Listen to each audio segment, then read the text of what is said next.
Wow. Everybody here okay? Yeah. Here, I'll drop it.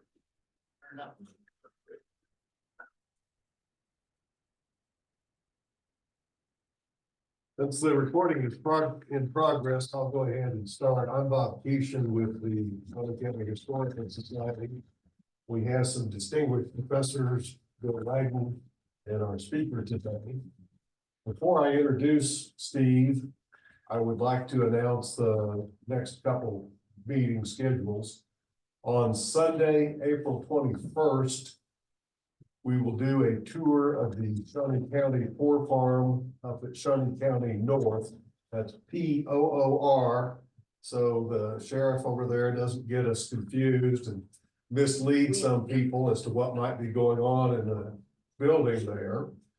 And then on Saturday, May 2nd, at the Topeka Capitol, we will have our Historic Preservation Awards.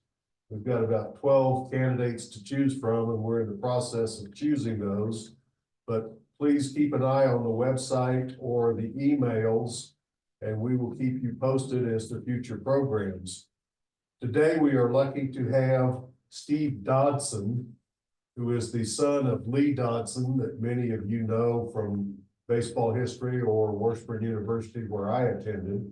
Steve is a professor at Allen County. He brought his son, who's yet another baseball player, and we are honored to have him talk about baseball in Shawnee County. Now, that's a broad topic, so I've asked him to choose what he wants and would advise that he will be working on a book that will probably cover more than he can cover today in an hour. But let's give a warm welcome to Steve Dodson.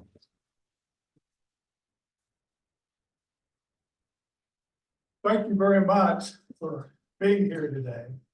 And I have to admit, this topic is kind of a labor of love, that I've been involved with it since my dad got me involved.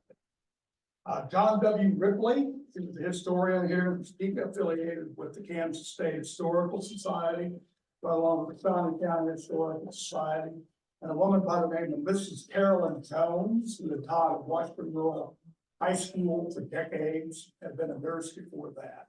They both went to my father and asked him to write a chapter on the history of baseball up through the late 1970s.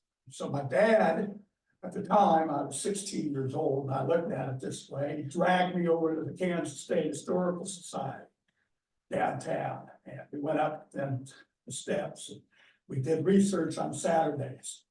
And I didn't know it at the time, but that was then a precedent for me to do further research, not only on this topic, but a lot of other topics pertaining to Topeka and Kansas history. But I grew up a 10th and Wanamaker. I was the youngest of 5 kids. I have 2 older brothers, Jim and Richard and Dick, and I have 2 sisters, Mary and Kathy. Mary and Jim have passed away, but Kathy is a retired Major General in the United States Air Force, and she lives in North Carolina now. And my brother Dick got his doctorate degree from Arizona, and he's retired now. He taught at Murray State University in Murray, Kentucky, but he lives in New Mexico. So I'm about the only one of my family around this area. Both my parents having passed away, but Topeka in of itself has not only had a tremendous history that I've loved studying since I was quite young, but also in the American pastime, the game of baseball. Topeka can go all the way back to the Civil War era, regard that to baseball, as it was often spelled as such in the early years. And so I'm going to share with you here this afternoon then what my dad and I researched and wrote together for John W. Ripley back in the late 70s. Then I'm going to add on to that things since the late 70s that have happened in Shawnee County, Topeka baseball. And it's been quite a lot in the last generation plus since the late 70s to add on. So of all the sport activity in the past 160 years, none has had more participation and interest in the game of baseball. Shawnee County is no exception to the participation in the national pastime. Soon after the conclusion of the Civil War, the game was brought to this area by returning servicemen who had learned the game in army camps. As early as 1867, 2 years after the Civil War, a newspaper in Topeka that was quite popular at the time, entitled the Topeka Weekly Leader, printed the following item: baseball, 2 separate words again. Lawrence has it. Leavenworth's got it. Topeka's got it. We all have it now. We now boast 3 baseball clubs in Topeka: the Topeka Shawnees, the Topeka Prairie Club, and the Topeka Capitals. And that's my emphasis here, as it was my father doing adult baseball. Okay, we could get into tremendous detail with respect then to the Little League baseball, because Topeka's always done quite a job with Little League baseball. But pretty much our focus back then, and my focus today, is on what we call semi-professional baseball, which we loosely define as adult baseball, 18 and older. This is probably the earliest account of the game ever noted in the local press. In the same paper, on the 23rd of March, yesterday, 1869, the following was found: baseball enthusiasts met at the office of Judge H. Putnam tonight to talk over matters, and then adjourned to meet on the 26th instead to elect officers and organizers. On March 26th, 1869, the Shawnee Baseball Club met, and officers were elected, with T.J. Anderson as the president, C.N. Ricks as the vice president, and S.K. Larkin as the secretary, John H. Putnam and Bill Stagg as the directors. And the first game of the season was scheduled to be played on the 30th of March of 1869 with this particular affiliation. The Topeka Weekly Leader, the Daily Commonwealth, and later the Daily Capital, along with the State Journal, carried daily accounts of baseball activity and its continued growth during the decade of the 1870s. Some of the teams that gained considerable attention in the Topeka area were Silver Lake, the Auburn Lone Stars, the North Topeka Pumpkin Jugglers, the Topeka Westerns, the Osage County Carbons, the St. Louis Neutrals that would come in by train all the way from St. Louis, Missouri to play Topeka teams like the Westerns, the Leavenworth Raiders, Lawrence, Mound City, Williamsburg, Atchison, the Fort Scott Rangers, which was a well-known team early on, and the Wichita Bulldozers. And I remember the Wichita Bulldozers in the 1970s playing in the AABC tournament in Wichita. And then you had Parsons, Kansas. Of course, a major rival always in those early years was St. Joseph, Missouri. The St. Joseph Cardinals, as they were frequently called, would frequently play them with Topeka teams consistently. One of the most exciting accounts told of a game played on a Saturday, because you got to consider in these early days, then men worked, and later the women did as well, of course, when they played softball. But the women participated in being part of this gala event of a baseball game here in Topeka. The date was June 7th, 1879, but this game was played in Silver Lake, near the railroad tracks. The opponents were the Silver Lake and North Topeka Nines. The Topeka club had been to Silver Lake 2 weeks earlier and was defeated in a game of 7 innings. The Topekans wanted revenge for that defeat.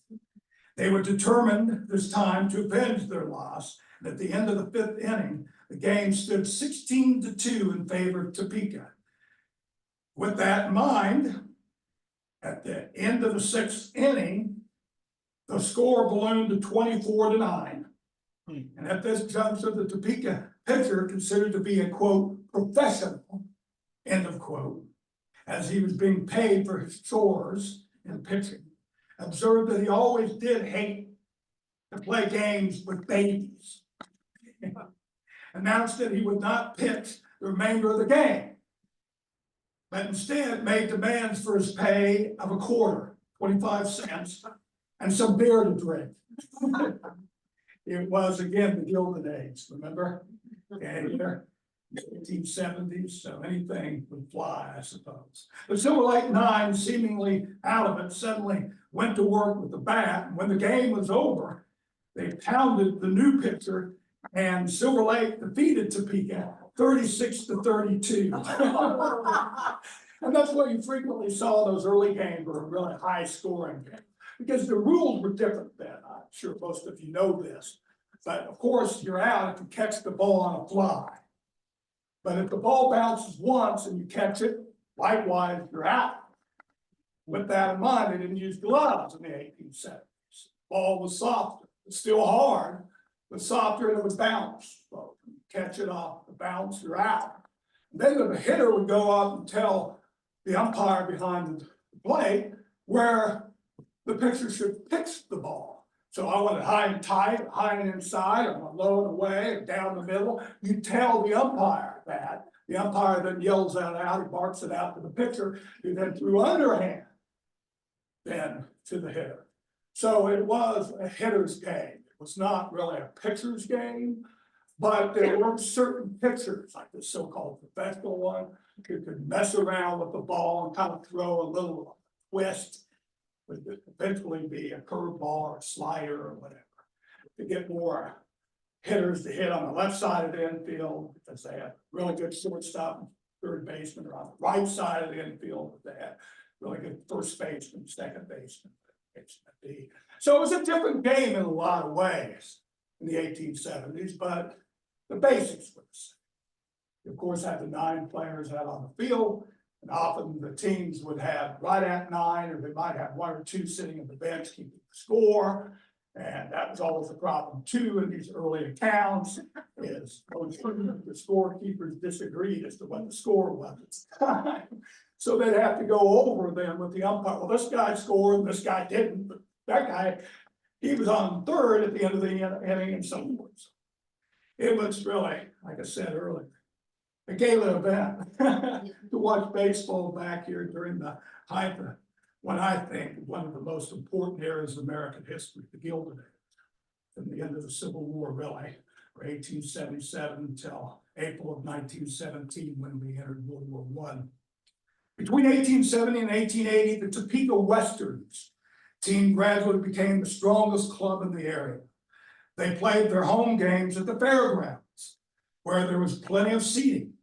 Soon after, however, there will be accounts describing the new athletic park located at 4th Street and Lane. So just to the north and a bit east of Stormont Vale Hospital and the Poplar area and so forth. And I've seen pictures of it, I don't have it with me. There's been postcards and pictures of that old ballpark. Really a good looking park. Topeka was proud of it.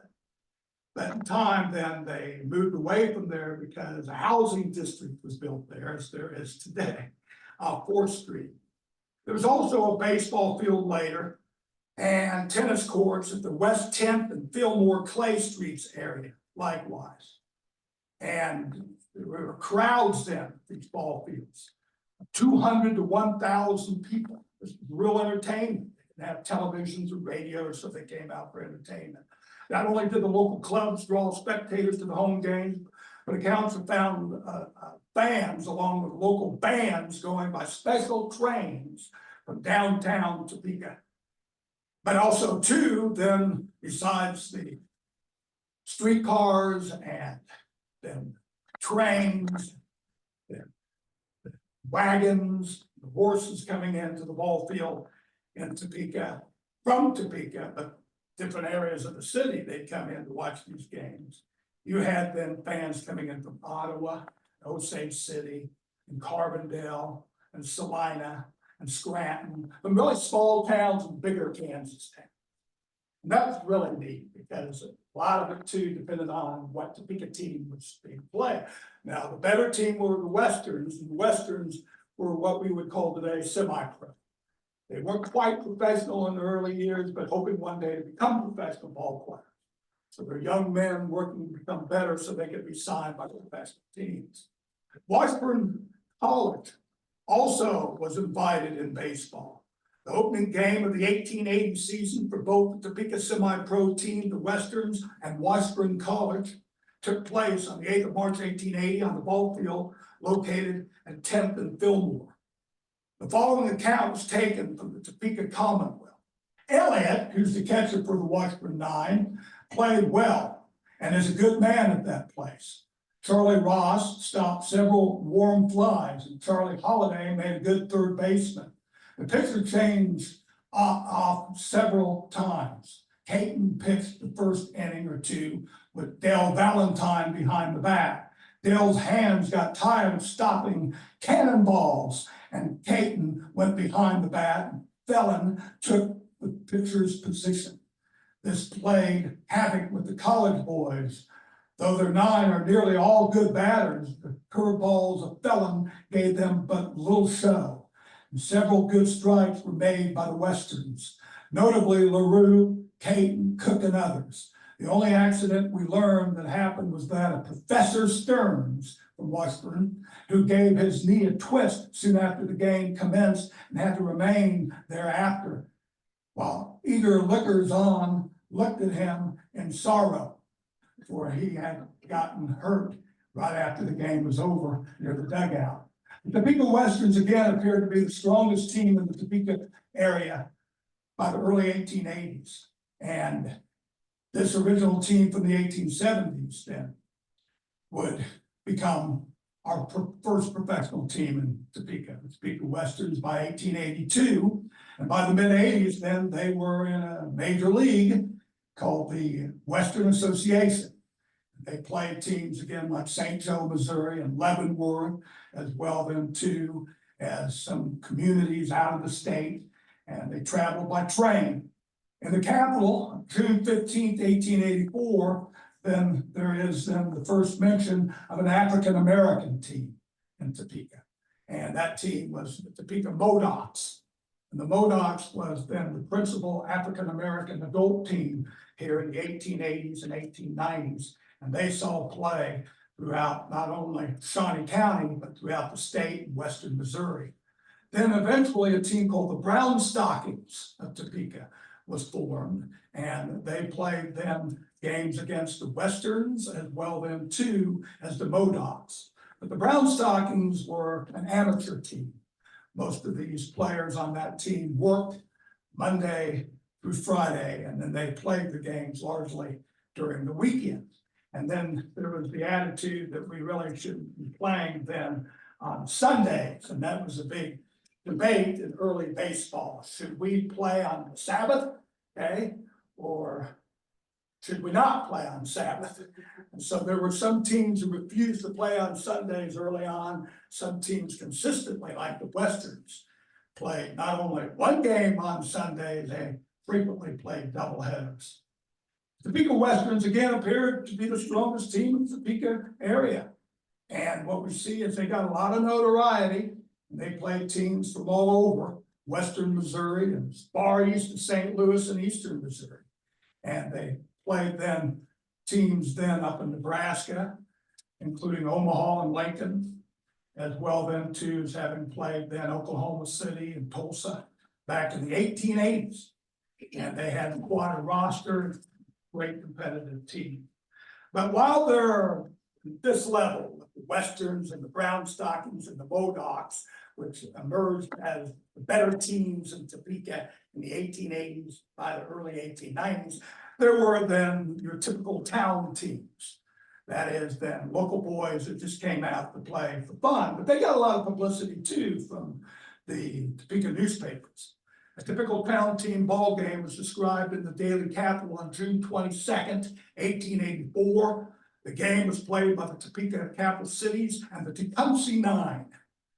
The score in the game was high. The Capital Cities winning 14-13. Again, the game score was high. The Capital Cities winning 14 and the Tecumseh 13.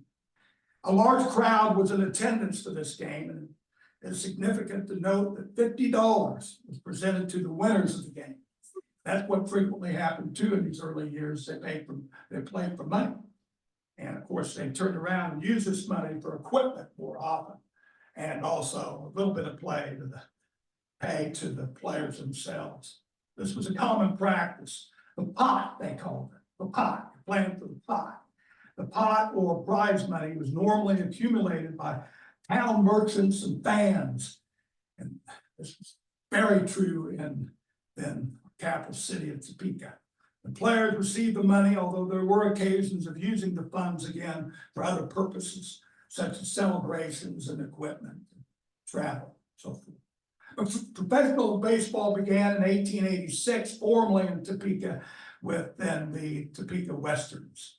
So they had started as a team, a semi-pro team, in the 1870s, but gradually then they became professional by the 1880s, and by 1886, they're one of the leading professional teams, not only in Kansas, but throughout the Midwest. And they played their games after 1886, two different places. They played at the Athletic Park over there off 4th Street in Poplar area, and they played most of their games at the fairgrounds. And the likes of A.G. Spalding was one of the players that played against the Westerns at the fairgrounds. The famous Spalding sportswear. The opening game at Athletic Park yesterday afternoon, approximately 700 people availed themselves of the beautiful weather for exhibition game between Kansas City and Topeka at the new baseball park. The grounds are admirably located and are said to be the best west of Chicago. And the manager of our home team deserves great credit for having them in such excellent condition for the opening game. The grandstand is not quite complete, but it is a handsome structure holding some 500 people. With another 200 people working around along the first and third base lines. Umpire Fred Cochran, member of the Western League, Miles at third base, Fowler at second base, Butler at shortstop, Cook in left field, Sullivan at first base, Hodgson in center field, Fellon again right field, Kenyon, Motts were then those who pitched then for the Topeka Westerns, but we lost.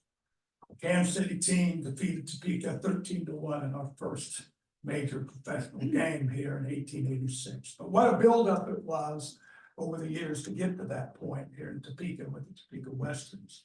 The home team, of course, was greatly overmatched, it was said by the local Topeka paper, by Kansas City veteran players. But knowing the fact that it was their first game was very encouraging.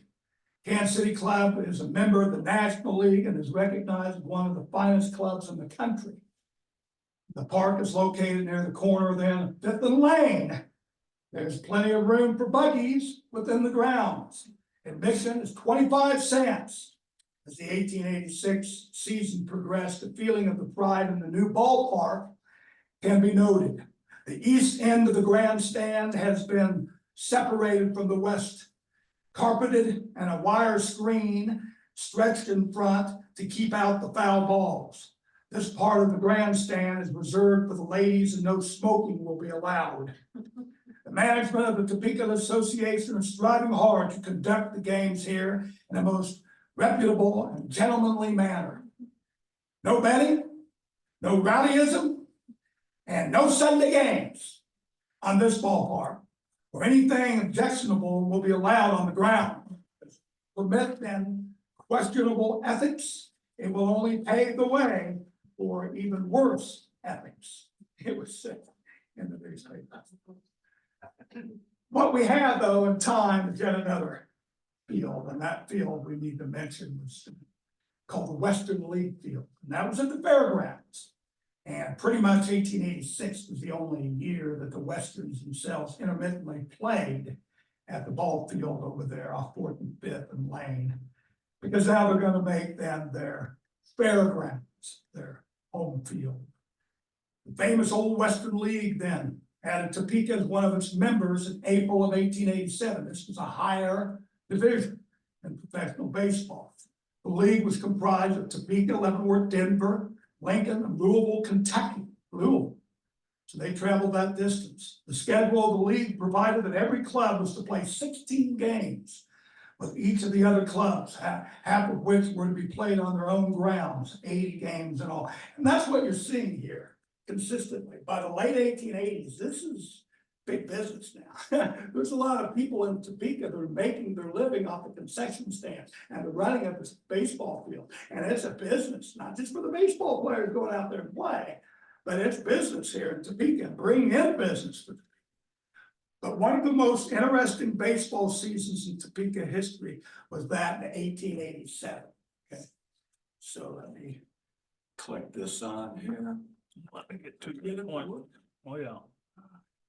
You just have to share and. Well, we'll get to it. I appreciate your help. I'll get it done. I'm hitting that clicker. Well, you get it. Yeah, the Topeka Golden, well, it's the Owls. So let's go to then the Golden Giants, which I believe is the next one now. And You got it. there we go. And here's a picture. Could we turn off the lights? And you can't really see this well because it's a dark picture. But here we have that. Yeah, the ball team of the 1887 Topeka Goldspeed Giants, because the man who organized this has been a professional baseball player from back east, and he then creates this team of a bunch of other professional players that he had known for years. They came to Topeka to play, and these Golden Giants, as they would be called in 1887, was written up in the 1980s at the National Baseball Hall of Fame.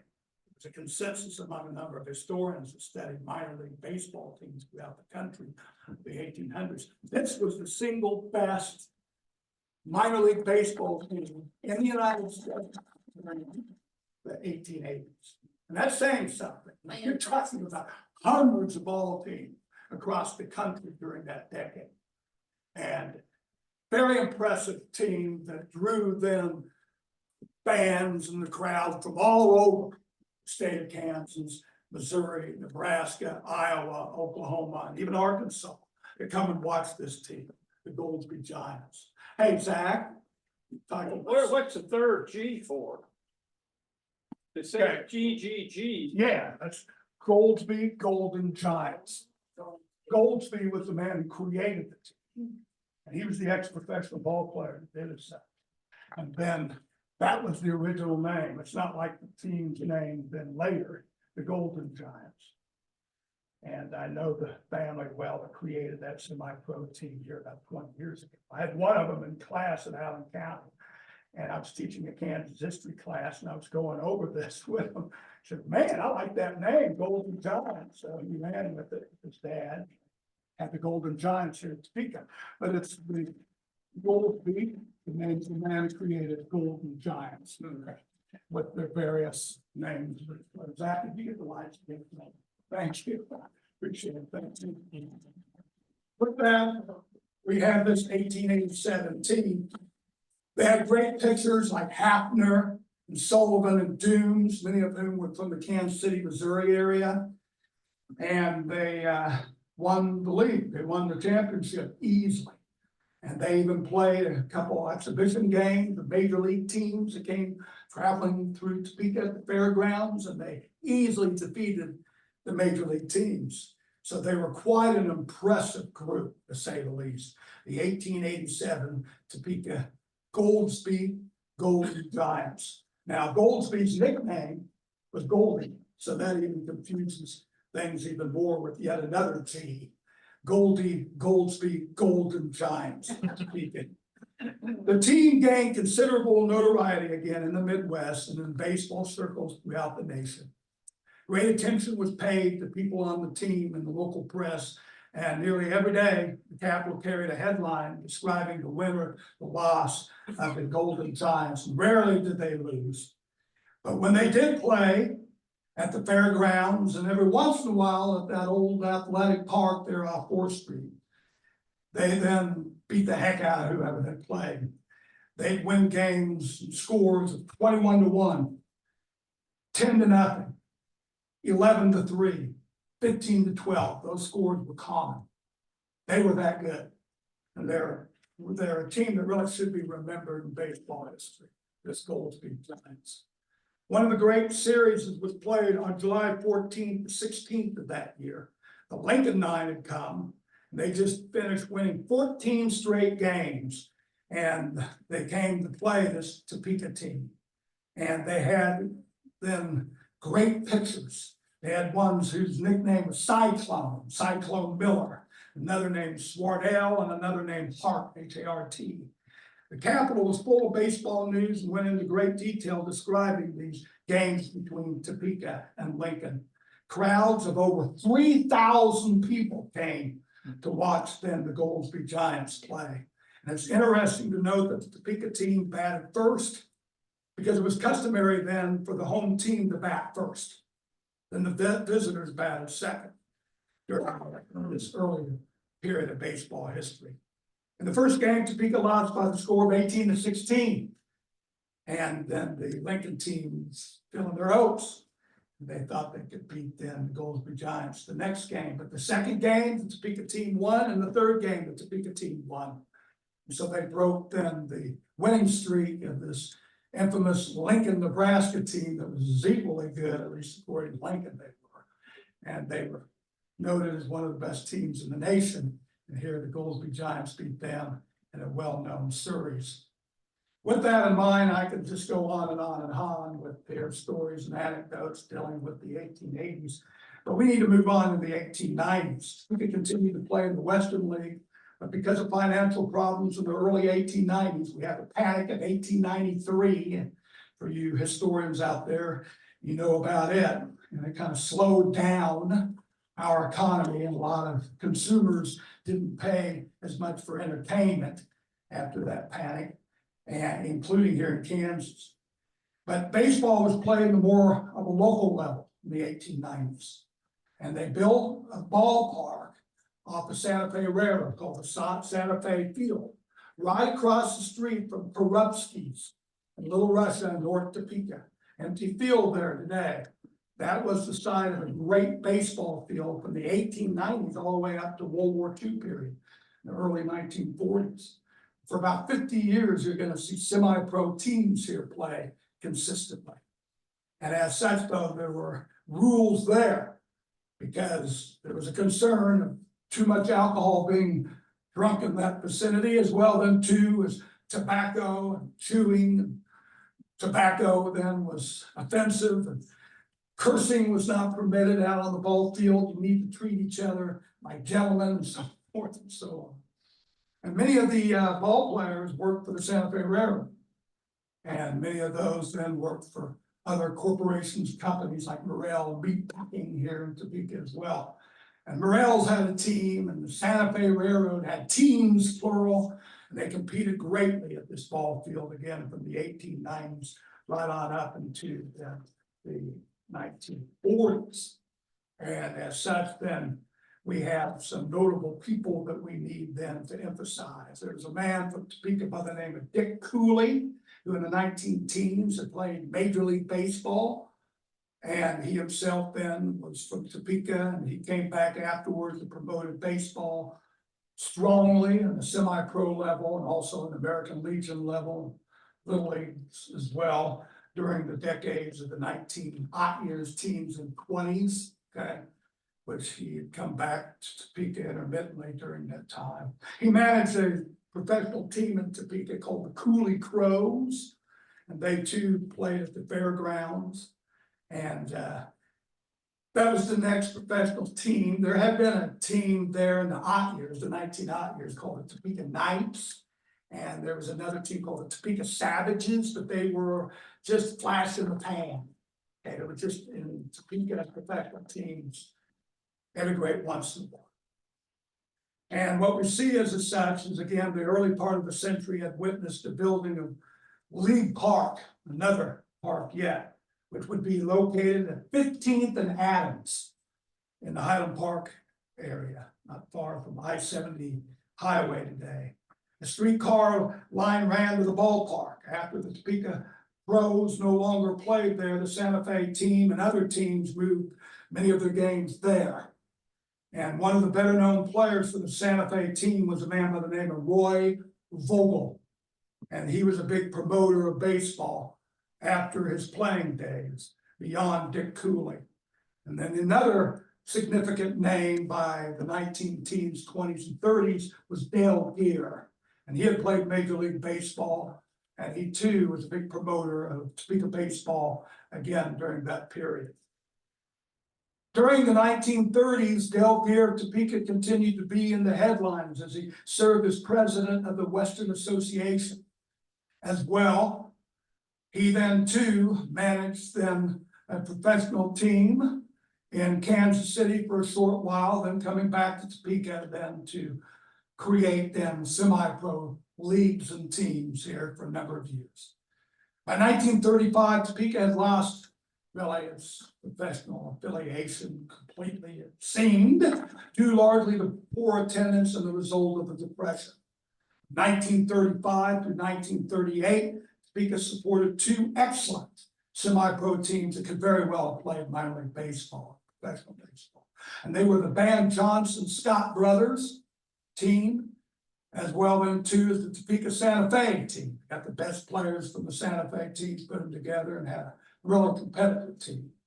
And they played over there off Adams Street.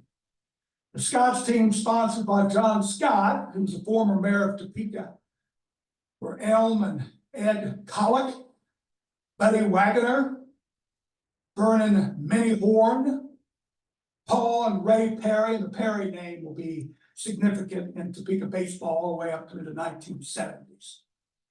Steve Dodson, who was my uncle. Red Custom Border family was always well known for their baseball, particularly as early as the early 1900s through the 20th century. Orville Longstaffs have been really active in baseball intergenerationally as well. The team was managed by Bud Rhodes and Butch Wetzel. They were exceedingly competitive. The Santa Fe team consisted of a lot of great players. And in 1939, though, we have a big change at Topeka baseball. And I grew up hearing this story all the time by a lot of Topekans who were youth at this time. They'd ride their bikes from wherever they lived off Washburn Street or then off Clay Street. And they crossed then the bridge to get into North Topeka, Dead Man's Corner, where a new ball field was being built. And that stadium would eventually be called Owl Park, Owl Stadium.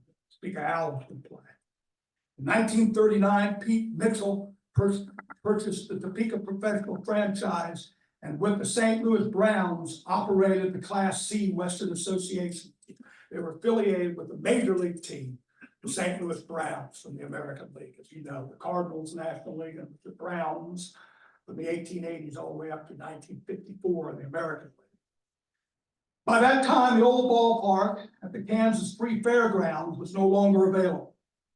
Mitchell purchased the land of what was known as Dead Man's Corner, the junction of old Highway 75 that curved. It was not straight in North Topeka like it is today.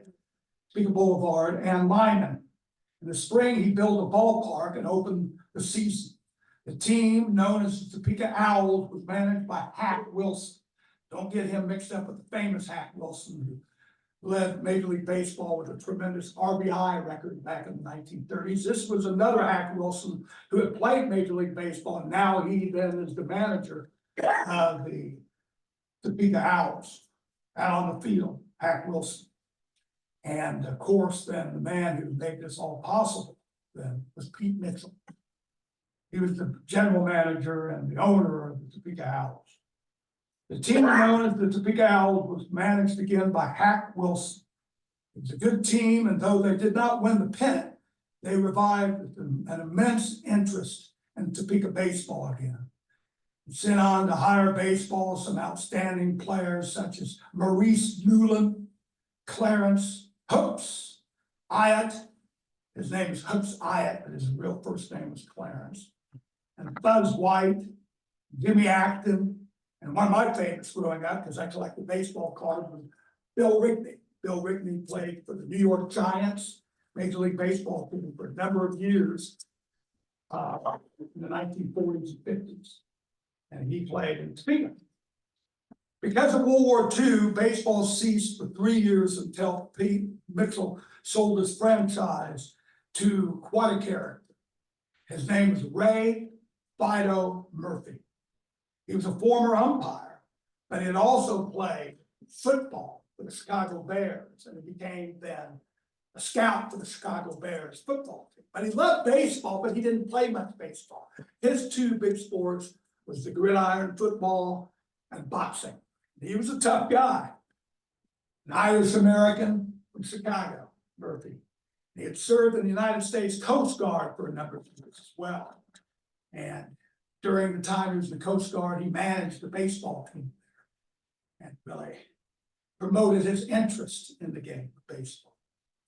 He brought nearly his entire team with him to Topeka in the 1946 season.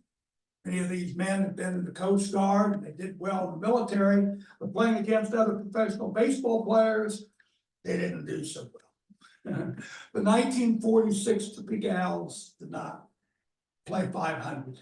They struggled because it was one thing competing in the military leagues, which were good, but it's another thing competing in professional baseball after World War II. And Murphy acquired the services of a man by the name of Wendy Johnson. And Wendy's from the same town that I've lived in the last 30 years, and that's Burlingame, Kansas. Wendy grew up on a farm between Osage City and Burlingame, not far from the old Santa Fe Trail. And he was the manager, and he was a very likable, quiet man. Unlike Fido Murphy, he was known to fight at the drop of a hat. The 1947 team then was considered the best Owls team. Not because my father played on it, but because they had the best win-and-loss record. The 1947 team was better with the help of some new and younger players such as Ross Grimsley, whose son later played Major League Baseball. Grimsley himself got up to the Chicago White Sox for about a week.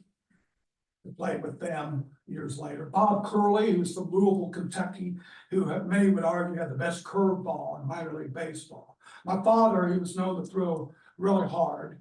He was another pitcher, and a man by the name of Johnny Buckley, who was from around Americus and Reading in that area of Kansas. Then Butch Neiman, who had played Major League Baseball already before he played for the Topeka Owls. He was an outfielder and good home run hitter. And he had played for the Boston Braves at the end of World War II in 1944 and 45. And he was on the team, leading the team with that great batting average and home run and RBI statistic. The Owls came within one game on the last day of the season, winning the pennant. Guess who they played? Our old rivals since the 1870's and 80's, St. Joe, Missouri, the St. Joe Cardinals. And they beat us. Otherwise, we would have had then a pennant, one game short of a pennant in 1947. I'll show pictures of this when it gets darker again. The Topeka continued with the Owls in the Western Association through 1953 with Butch Neiman as the manager. Neiman becomes the manager until the franchise went out of existence.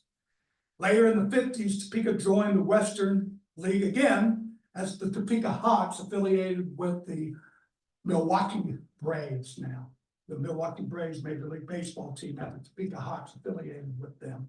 And they were a team for 4 years. 1956, 7, 8, 9. And then in 1960, we're going to have the Topeka Reds.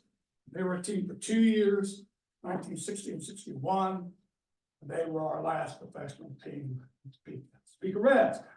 Topeka Reds in 1961 had a lot of future major league players like Mel Queen, as well then too as a number of others. But it was then Tommy Harper and like it was quite an impressive group. I was just a little kid. I was just born. In fact, the last year the Reds had a team. I was born in 1961. My dad was on the board.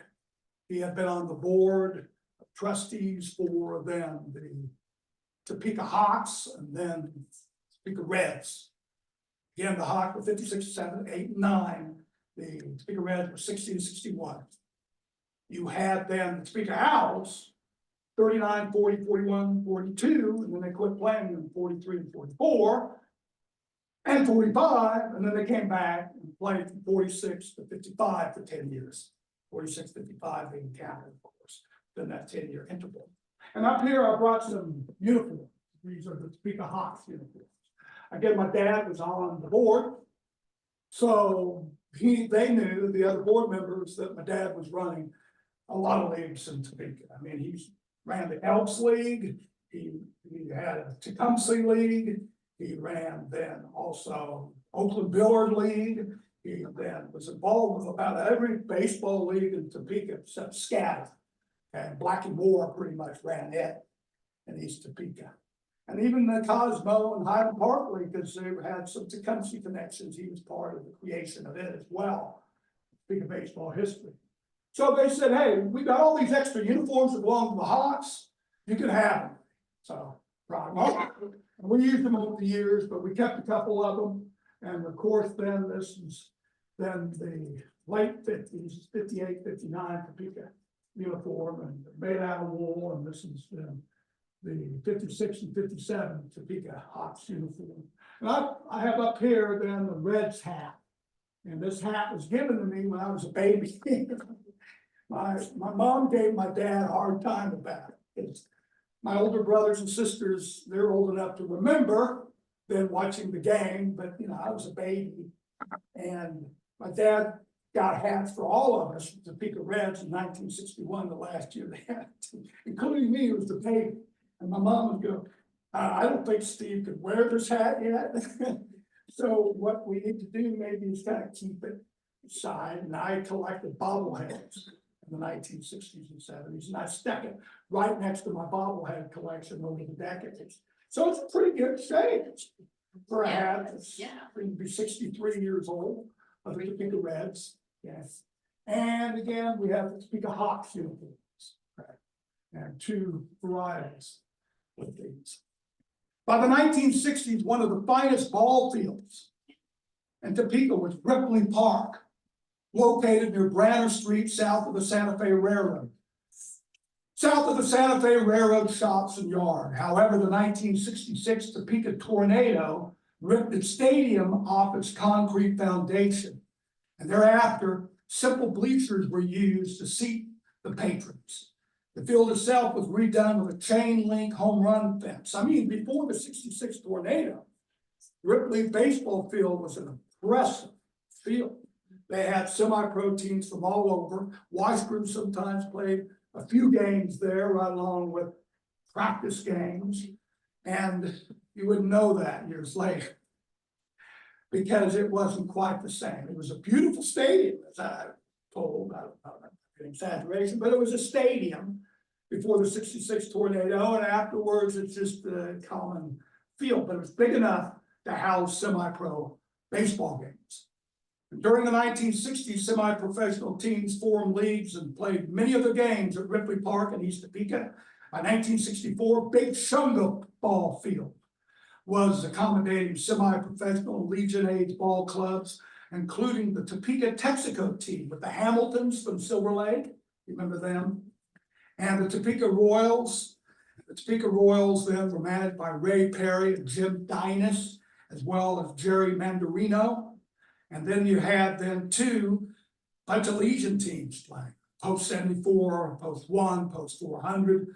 You had Connie Mack, WABC Connie Mack, the Topeka Aces playing there as well. And this Big Shunga field, quite an impressive field in Topeka, because it was among the first fields that had a grass infield. It was located 1 mile south of 21st Randolph or Washburn University's campus approximately.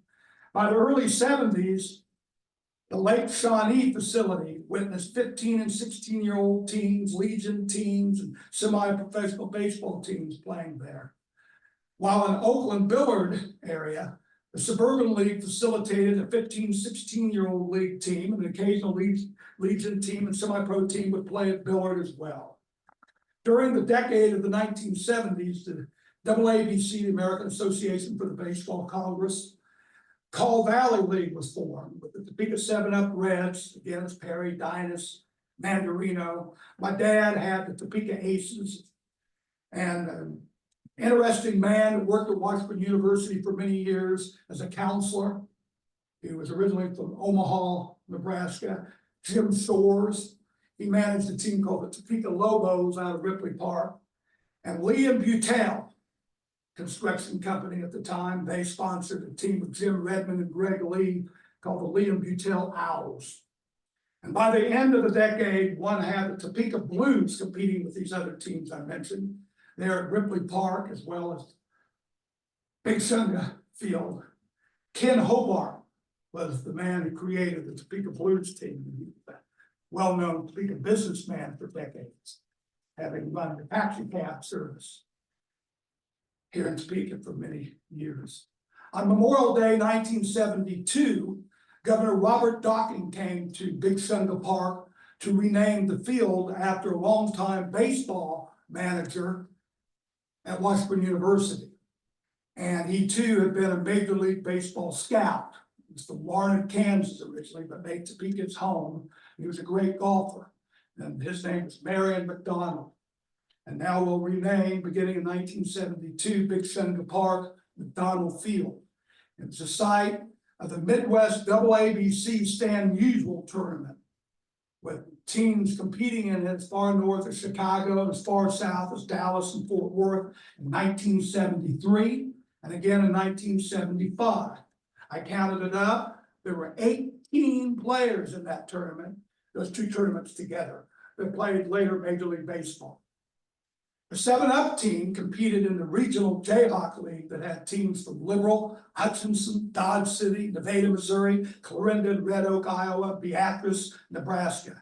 The Topeka teams competed with the likes. They competed against Roger Clemens. He played at McDonald Field. He played for the Hutchinson Broncos. Ozzie Smith played for the Clarinda A's. And Charlie O'Brien, who was with Wichita State, was a famous catcher in the 1980s. He played at McDonald too, right along with other major league players. And of course, Topeka had their own homegrown players that would be famous playing Major League Baseball, including Mike Torres and Ken Berry, among others. The Topeka Aces semi-pro team competed every year in the NBC tournament in Wichita, 1973, 74, 75, 76.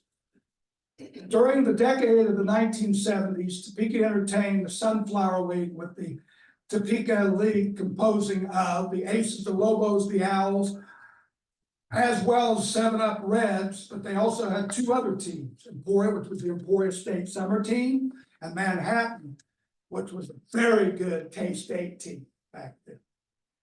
And during the 1980s, then this league gradually evolved into what would be called the Call Valley League. That was played in Topeka during the 1980s, with the Topeka 7-Up Reds transitioning in time to the Topeka Owls by 1985. Yours truly made that change.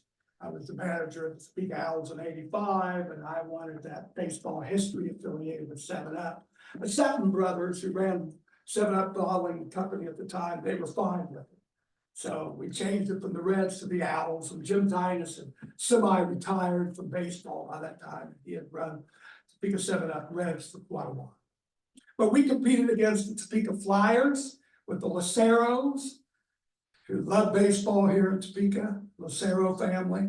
Commerce Bank, the Topeka Blues with the Bobs family, and Pepsi-Cola Braves, which had a lot of players from Topeka, but local colleges as well. And the Silver Lake Jayhawkers, as they were called, and we'd had a tournament in Silver Lake as well as in Topeka during that period. From 1986 through 1996, my brother Jim Dodson managed the Topeka 7-Up Owls that competed at McDonald and Ripley Parks, and had a very good competitive team in what now would be called the Walter Johnson League. And my dad created the Walter Johnson League in his living room. He had a bunch of baseball managers from Salina Blue Jays, and then from Beatrice, and from Nevada, Missouri, and they wanted a name for a new field. My dad's favorite player growing up was a Kansan from Humboldt, Coffeyville, and Walter Johnson. So he named the field, or as you were, named then the league after one of his favorite ball players, Walter Johnson. Meanwhile, the Topeka Capitals semi-pro team were established by the mid-1990s. Don Carlisle, a longtime general manager of the Hutchinson, later Wichita Bronx, entered the team, the Topeka Capitals, and what had been for years the Jayhawk League. The Capitals attracted semi-pro players from all over the nation. The Capitals played their games in the 1990s at Valley Field. And soon after, by the decade of the odd years, the 2000s, another powerful semi-pro team was established, and they were the Topeka Golden Giants, named after the Goldsby Golden Giants from a century before, having eventually been incorporated within the Walter Johnson League themselves. And they played at the Jerry Robertson Field at Lake Shawnee through 2019. Every fall from August to early November, from 1992 to 2014, for 22 years, the Topeka Over 30 League competed at McDonald Field. We had that field from August to November, and the city allowed us, later the county allowed us to run that league. My dad ran that league. That was after my mother died, so then that's what kept his mind occupied, was running these baseball leagues in Topeka. So he ran then this Over 30 league at McDonald Field until it quit then soon after my father died in 2014. Then he ran a summer league called the Fireball League, because his nickname in minor league baseball was Fireball Dodson. So it's named after him. And Fireball League ran then from 1994 to 2015. And he had established then both of those leagues. McDonald Field is currently used by high school age players today, and Ripley Field was then first used at this, you guys. They played the first baseball game at Ripley, 1869. And it continued to be used for 131 years by locals until it closed in the year 2000. The city closed then Ripley Park in 2000. So it had quite a legacy. And one of my big challenges, as any historian would have with regard to such a topic, is trying to condense it then into an hour. When I've been studying this since the late 1970s, beginning with my father, John W. Ripley. Ripley, my dad, and I went around Topeka and looked at all the locations where the ball fields were in 1979. And that was quite a treat for me, because you would have never known that there was a ball field, a nice stadium in the 1880s there just to the east of Poplar off 4th Street. Or then off Adams, 15th and Adams. Kansas City Monarchs, the black team. Kansas City Blues, AAA team affiliated with the Yankees, played games, practice games against whoever they played. So Topeka's baseball history is exceedingly rich, and it's infinite. As many years as I've looked into it, there's always something new to find, and the characters that were involved been quite interesting, to say the least. Really professional gentlemen and ladies like Tommy Mack, then to those like Fido Murphy, who were pretty rowdy out on the ball field. One of my favorite stories is when my father was playing for Fido Murphy, and he liked to coach third base. All the players kind of had an inside joke that this guy knew enough about baseball to be dangerous. He loved the game, but he really didn't know. He was a professional football player. He was a Chicago Bear. He was a boxer, but he loved baseball. But he insisted on coaching third base. So he told the runners, God or go. You're on your own. If you make it, you're a god. If you're still second or third or home plate, you're a god. But if you are caught trying to steal that base, then you're a goat. And I'm gonna be mad at you if you're called out by trying to steal a base. So it's gotta go. But he was coaching third one afternoon, an afternoon game, and his signal for something, I've forgotten what it was going over to the dugout and grabbing then a cup and pouring some water in. And then drinking the water and then calmly going back to third base coach. And that was a signal for something. It was like a sacrifice blood or something. Something unusual that comes up every great once in a while in the game, but not consistently. So one of the players thought it would be cute then to hide the water jet. So not knowing this, manager Fido Murphy goes over then to the third base dugout and he can't find the water jet. So everybody in the stands, everybody in the stadium could hear him cussing certain words that we wouldn't want to say here today. He was so upset and he was really mad at the players. So much so that after the games, they usually had a nice meal. The organization paid for it. That evening, they did not have a nice meal. He was mad about one of his players hiding them the water jet. Okay, and him throwing conniption fit, essentially. But anyway, that's pretty much what I have with regard to the narrative. Now I want to share some pictures here with you. And my son, Zach, and this gentleman here has helped me with this. You might get the other lights now, Zach. I appreciate it. We have over here the Topeka Owls scorebook in 1947. What I think is we all know as Topekans, you know, White Lake Smallwood really built to what, 1965, 64, 65.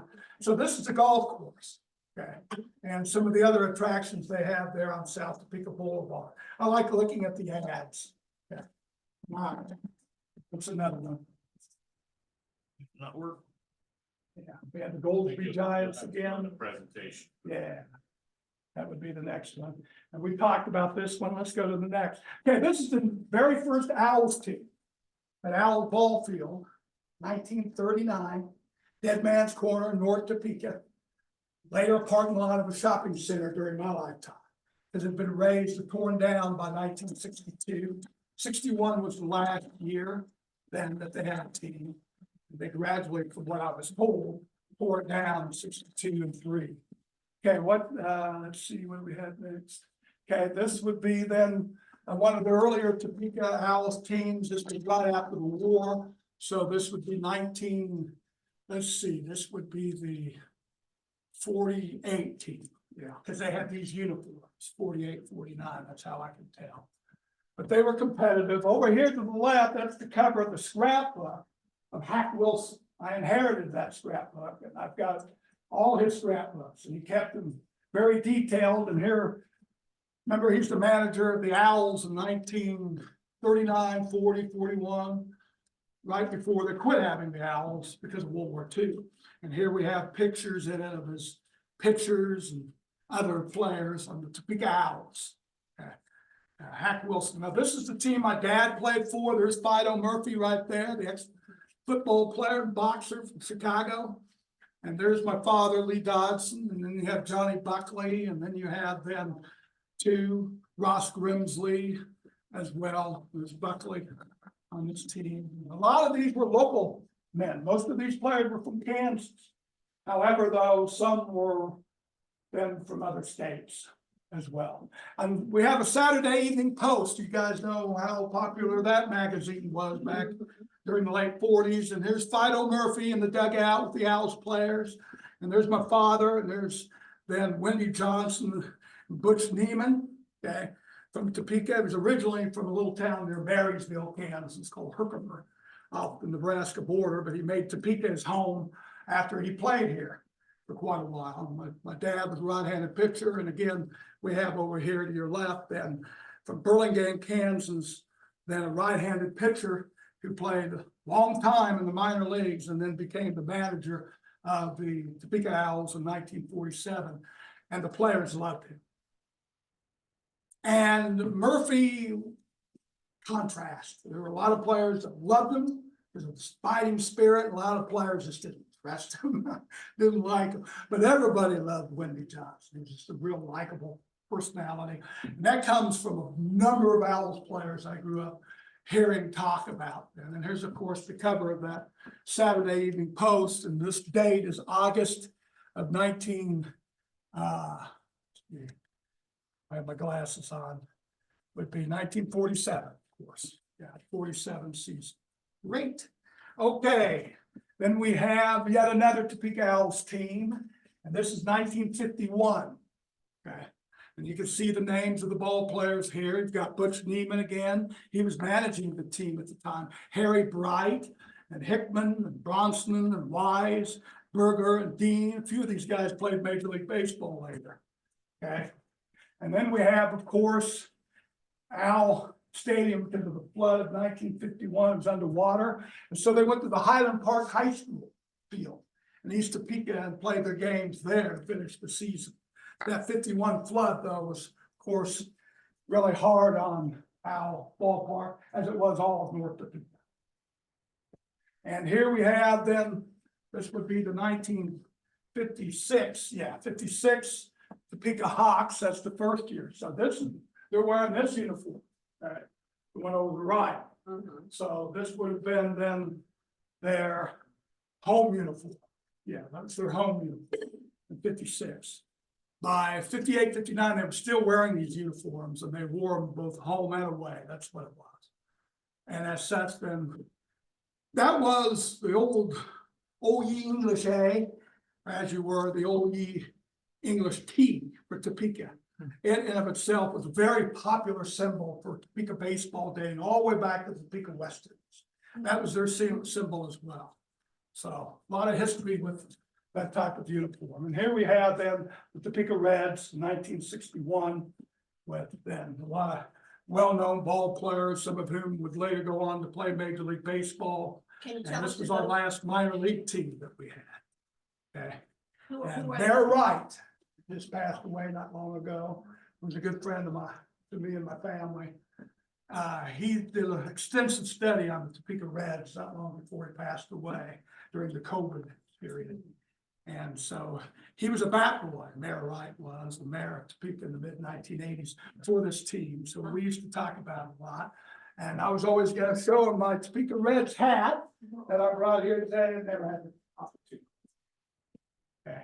And now these are later teams. I mentioned the Fireball League. Well, that's the team I managed, and we won the league 15 out of 17 years, and we had really good ball players, luckily. But Topeka Bears, a lot of these guys are then played college baseball from Florida State and Washburn, as well then as University of Missouri, and local college players as well as then in the summer. And I both my sons here, by the way. My son was pretty young there, my youngest one. Then I have my oldest son right here, my two sons. And that was a good ball team. That was, I think that was the team. We were 16-0. We played about 16 games. But every summer at McDonald Field and at Ripley in the early years, we played then in the Fireball League. And this is my brother's team, Topeka 7-Up Owls. And they competed heavily when the Capitals had their team at Valley Field, and that was more of a national or more of a Midwestern semi-pro league they played in. Ours also was Midwestern, but included teams in Kansas, Missouri, like Salina Blue Jays, Junction City, Manhattan, Emporio was in that league and so forth. And this team was very good, very competitive. And a lot of these guys are Washburn players, like Zach Leonetti. Lopez, who's here, he played for University of North Carolina, and the list goes on. Justin Shaw's from Silver Lake, okay, was on that team, a left-handed pitcher, very competitive. But this was the kind of baseball we had essentially in the 1980s and 90s, an emphasis on the local. And we always did, my brother and my dad in particular, tried to emphasize the local players, where guys like Carlisle and some others, they tried to get more of a national semi-pro league showing. So we just, my dad and my brother were all about them trying to get local players a place to play. Okay. And they didn't make any money off of it. In fact, when we were always running the league, we lost money, okay, because we get donations and sponsorships from 7-Up Bottling Company or Pepsi Cola Bottling Company, or just donations or whatever. And my dad, my poor dad, he'd often be in the hole and he'd just go ahead and spend the extra money, keep the leagues going. Okay, is that it? That is it. I think that's it with the pictures. So those are the pictures I brought today. Kind of an overview here at Topeka Baseball. Now, this gentleman here was talking about a very well-known semi-pro baseball team in the 1950s, late early 60s. Yeah, yeah, And tell you people what, from the late forties. yeah, late 40s, as early as the late 40s. Yeah. The Topeka Decker Oilers, and, they had several Kaufmans on that team. There were a couple of them had been up to the major leagues for a short time. But, my dad played on that. They won the tournament down there in Wichita in 48. And that's something because they would play 24 hours a day. And at one point they had over 100 teams throughout the whole state. Well, that plus, they could never hardly beat Boeing. They always come in second to Boeing, because Boeing would hire those guys for the company, and then they have to play baseball all the time. Dad played against Darrell Spencer. He batted against, Satchel Paige. He played against Satchel Paige. And, Billy Martin. Billy Martin was, 18 or 19 years old, playing for Goodland at that time. You love playing in that league, You know, from what I read. so my dad played for, well, my dad actually played from 47, I think, to 60. For the Oilers, Yes, man, it's 14 years. yeah, So he knew the conference pretty well. yeah, oh, yeah. And he To was say playing, the my least. dad was playing minor league baseball in Mitchell, South Dakota when the war broke out. And a lot of people thought he could have made the majors if the war didn't mess him up physically, but And that's one area. took that we 4 or could 5 really- years of his prime. Time he got back from the army, he was 26, and he had an offer from St. Louis Cardinals, but decided since he was that old, he'd just come back home. Yeah, What's your dad's name? Don Kirkwood. Thank Any you. other That's the questions? Story. Yes. Steve. yes, sir. You mentioned the Modocs, Yeah, black team. roughly 1885 to. Yeah, 1880. 1920s. So they continued really until the hot years, the early hot years, Okay, but they were intermittent.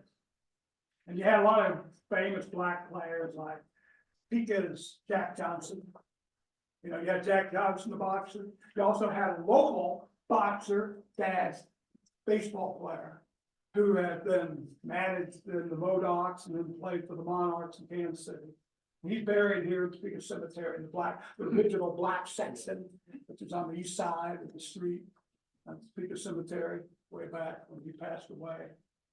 And such, so there's quite a legacy with African American history was it the Modoc in Indians? baseball. Indians, you know? I'm sorry, Was it the Modoc Indians by any chance? yeah, the Modoc Indians, Is that what it was? yeah, that's right, but not affiliated with the Cleveland, No. and not necessarily politically correct today. We have the Guardians, right? So how times have changed. All right, anything else? Yes, ma'am. Yes. Boy, you look familiar. I'm Harvard Phillip, Okay, and Yeah. I want to tell you something. I wrote to your father. okay. He didn't know about the history before the war. My father owned the ground that the ballpark, Al's ballpark was located on. Oh, is that right? And they leased the ground. Okay, they rented the land. They rented the land and built the ballpark at that time. And then you also said about Pete Mitchell, and that's correct. But Pete Mitchell sold the franchise to Lee Hamilton. And Lee Hamilton owned. See how baseball is? I dealt with it all my life. 42, and then they went broke, he went broke because of the war. And then there was a lot of liens against the ballpark, including my father, because he didn't get his rent. So he had owned it as late as then. He owned it until 1959 when he sold it, 59, and my even son, then. who then developed the shopping. center. Okay, But also Lee Hamilton went broke, and it was a lien. I've read that. And the judge said to tear it down. Okay, And my dad went and pleaded with him, he said, don't, because we want that after the war. yeah. And he said, if you're gonna keep, his dad didn't own it, he had a lien against it, Right. he was in bankruptcy for it. And they said, you put a roof on it because the roof is rotting and it's gonna fall down anyway. It cost my father $600 to put that. That's a lot of money. roof in the house. It's a lot of money. Well, let me ask you this, Yes. his full name was what? Your father. Joseph Alexander Gardner. He was a gardener. He was a gardener. I know a lot of gardeners. Yes, but I was affiliated, I was 4 years old in 1938 and 1939. Okay. I would go over, we went to the ball games, we always had a pass. Mhm. And after the ball game was over around 10 o'clock, they would go over to the house to pay that my father owned. Okay. And have a meal. And then if they had to go out of town, they'd get this raggedy old bus out. And we would go on and wait, just tell them goodbye. And when they left, I would stand out there and wait for goodbye to them. And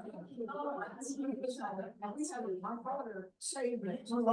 I grew up with it from the time I was 4. That's I got a letter from from a lawyer for Pete Mitchell wanting to lease the ground to build the ballpark. So what you think of Ira Rice? That's how the old guy. Had a million friends, but didn't need $1 million, Yeah. right? But also too, why Dead Man's Corner?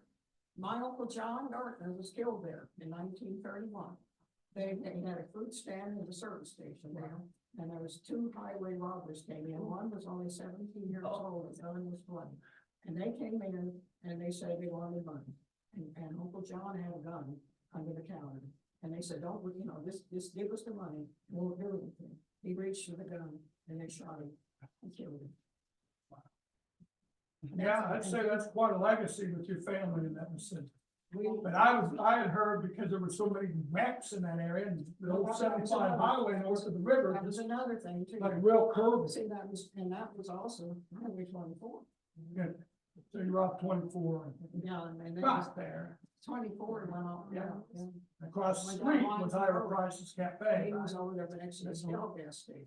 Okay, yeah, And the Dairy Queen was built on my dad's ground and, yeah. And my aunt and I, when Ray Fido Murphy, he really impressed my dad. He came to see him, he said, I'm the new owner of the baseball park. He pulled out $1,000 bill. yeah. And he really drove a new Buick. Yeah. And my dad said, oh, that is something, man, he's got money. Representative. He was Representative. He was the biggest crook that ever was. A lot of players took him to court because he did not end up paying them the full salary. Even with that good 47 team. I mean, and then when that one time, everybody was sick of him by the time 47 rolled around. And OC Meat Company was a big sponsor for the baseball park and big ads and everything. And he was they were just about ready to run him out of town. And that night they had a big OC hand. And after the game, they had him come out and say, we want to present you with something. Yeah. And they said, a hand to a hand. That's it. I grew up hearing that story. They didn't hand him the hand, they threw it. Right? He threw it on the ground. I heard somebody threw the ham somewhere. And then he had a brother that brought out here, he was supposed to be the Browns fan, that was the darndest family you ever saw in your life. But my aunt and I, in 1946 and 7, we picked up the pop bottles under the grandstand and the 2 bleachers, and we would get up at 4 o'clock in the morning and go over there at 5 and do that before we went to school, and we got $3 a day. Wow. And my brother Joe, he had to sweep the whole darn grandstand down, the boxes and everything, and then go under after we picked the bottles up and rake. We had see bottles are just thrown down where the slits. I never seen it was all this, but that was. I have a picture of. Have you seen this? And I just got this off. Neat. It's great. It's a picture. Everybody complains the only pictures of the front of the stadium is the water right underwater, and that's true of this one. I got that off of the. Yeah. And I've got pictures. What we saw earlier. Yeah. That's what the 47 did. And my brother has a hat. You have a hat? Right, not what's, it's. Oh, that one, the newer one. The newer one. Neat. We bought it. But it's, yes, this, I've never seen this. Very very much. We don't need a picture of the house. Johnny Buckley and Jim Hansen, No, we call him Bulkley. you know. Right? We said Bulkley, not Buckley. Yeah, well, he was Said it by from Bulkley. our area, Yeah. where I live in Burlingame, Yeah. down Osage County, We always called down him Bulkley. Fort Copycat County and all that. They call it Buckley down, You remember but Berkeley up here. the diamond bird. And he was a shortstop. You say that name again? Verderay, I don't remember his first name. Okay. He played, I think he came with the Coast Guard. Okay. And he played 46. shortstop, but he could never catch the ball. And he could never throw, he could never hit. And when he'd come up to the players, all the fans would say, here's what a shame for What a shame, Burger. That was, that poor man, that's what they called out that every time. You need a player that can. Well, I grew up in that 47 Owls team, but also my dad played for the Kansas City Blues in 1948. And they shared that stadium, Old Municipal Stadium with the Monarchs. Oh, So we go to reunions and there's the Kansas City A's, Kansas City Monarchs, Kansas City Blues. Okay. So we got to sit right next to all the Baltimore, when I was a little kid, every year we go to the reunion. So you'd have the likes of Hank Bauer, but then you had the likes of Yogi Berra, who played for Kansas City. Then you'd have Cool Papa Bell and Satchel Paige. And some of it was really neat. It was, you know, Well, the Monarchs would put out an exhibition game. oh, definitely the Monarchs did frequently. With the Yeah. owl. Yeah. And then, Felt Jackie Robinson integrated, what's that, 46? yeah, I'm sure. So it's Dead Man's Curve. Sorry. What is now Yeah. North Kansas Avenue and Highway 24. One of them went and had played a game. Thank you. Can we give Steve a round of applause? Playing on the junior house, I played for the junior house, and they had a separate. And if you want to talk to him afterwards, I'm free to do so. On behalf of the Historic Society, we have a Christmas ornament for our building and Shawnee. Right, John Ritchie and Macy. Some of you may have other questions and some of you may have other things to do, so. Yeah. Either come up and talk to Steve or you're free to leave. Very good. Thank you. Yes.